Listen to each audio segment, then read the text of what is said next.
Welcome to Sabres Postgame, presented by Northtown Lexus. Road team wins every game of the season series, and that's bad news for Buffalo on this night as they fail to sweep the season series from the Pens. 4-2 is your final tonight. Welcome into the Seneca Sports Lounge, 200 level here at KeyBank Center. Familiar storyline, Marty, and the chances that went by the board, and ultimately they fell behind and could not dig out of it because of their inability to finish. Yeah, there was a lot of chances. Even before the Crosby goal that made it 4-2, you pointed it out to me, and I was looking through my notes, but Eichel tried to feed Kyle Oposo on the back door. Oposo actually has the Crosby-like knee down, hoping that it's going to hit a piece of him, and it goes right through, and then Crosby comes down on the 2-on-1 and shoots the backhand. Now, listen, I'm going to put myself in the goalie's position here. Jonas Johansson has never seen a backhand that good in his life. I can guarantee you this. It doesn't look good, and that's a save, you know, that you want your goalie to make. Just like the save on the 2-on-1 in Arizona on Clayton Keller, you're thinking, that's the one save. He's a young kid. The experience will come. Linus Ullmark is coming back, so most likely Jonas Johansson will go back to Rochester, having gained valuable experience up here. But you could tell there's a save here and a save there that he needs to make, and that will come with time. But again, Crosby, he can shoot it harder than half the league on his back end, and that one was, you know, well placed right under the glove. And but again, it comes back to the chances that the Sabres chance, missed. and even after the chance, I'd like to think that there's a few guys on the ice from the Penguins net between Murray and Johansson that would take blame long before that backhand was given up. It just did not look like a very good defensive play all around for the group at that point in time. And ultimately, they opened the door enough for Pittsburgh here tonight. I didn't think Crosby was particularly dominant before that shift, and ultimately he finds a way to be a difference maker, and that's kind of what's not happening for Buffalo right now, because you can go across the board, especially from the top line, but through more of Buffalo's forwards, that they're just not finding a way. I again sit here and ask you, how can you believe that Eichel and his line mates didn't get a point tonight? There was more than enough opportunities. Yeah, there was plenty of opportunities, and we've seen it. You talk about Crosby not particularly being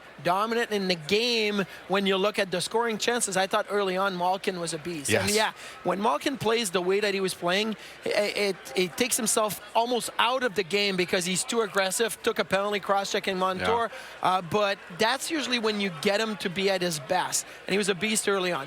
But we've seen it with Eichel this season at times where even Jack himself has said after games, I didn't have a great game. And in the third period, it took one shot, one pass, one bounce, and all of a sudden, you know, the game gets extended, he gets to OT, and he scores another beautiful goal, and now we're all, you know, so excited that Eichel has a great game. I think it was the same thing for Crosby. Those guys, they know when the right time is to turn it on. He saw an opportunity. He came in to replace Rodriguez, who was hurt on the icing because he blocked a shot, and he was probably the best rested guy on the ice, and he sprinted down the ice and got that goal. So the best players know when to make that happen. It's no different than in 2010 when he scored on Millsy in the game-winning goal, the golden goal at the Vancouver Olympics. He didn't really have that great of a tournament. He scored the goal that everybody's going to remember, and it's 10 years ago now, so that's the way it goes. And the Lexus leader on this night is another Penguin that we haven't spoken of yet, but we almost always do in these head-to-head matchups, especially when the Pens have success.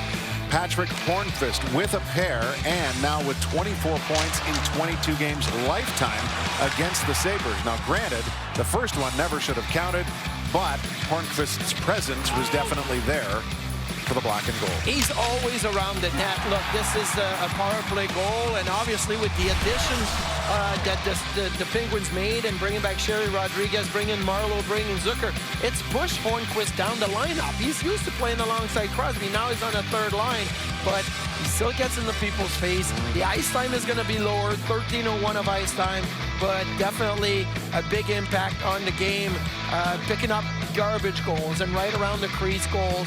And that's what we're not seeing out of the Sabres right now, and that needs to happen.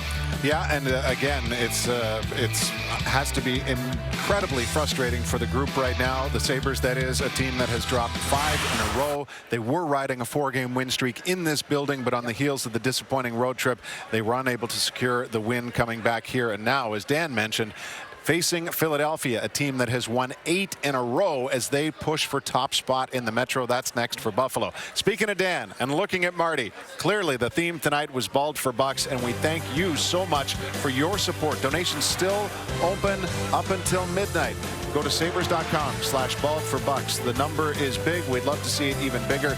Great job by Dan and Marty. Come to think of it, they are Lexus leaders as well. It all starts with an invitation. To know exhilaration is just the beginning.